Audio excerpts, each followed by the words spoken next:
Then a priestess said, "Speak to us of prayer." And he answered, saying, "You pray in your distress and in your need.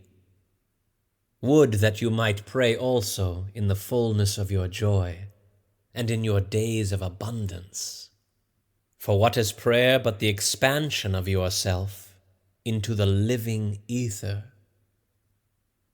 And if it is for your comfort to pour your darkness into space, it is also for your delight to pour forth the dawning of your heart.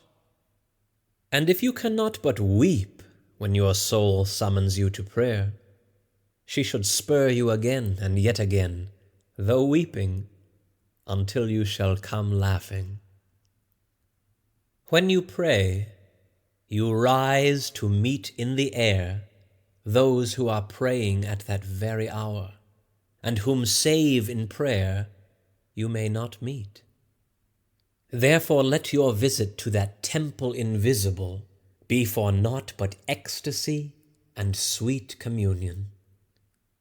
For if you should enter the temple for no other purpose than asking, you shall not receive.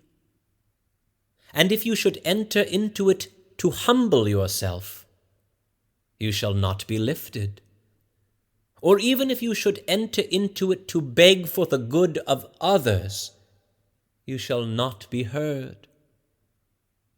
It is enough that you enter the temple invisible.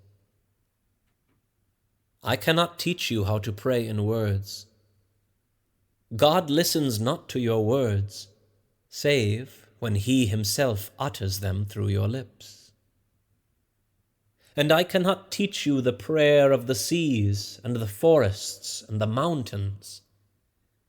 But you who are born of the mountains and the forests and the seas can find their prayer in your heart. And if you but listen in the stillness of the night, you shall hear them saying in silence, "Our God, who art our winged self, it is thy will in us that willeth. It is thy desire in us that desireth. It is thy urge in us that would turn our nights, which are thine, into days, which are thine also.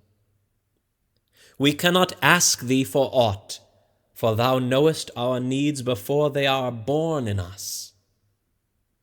Thou art our need, and in giving us more of thyself, thou givest us all."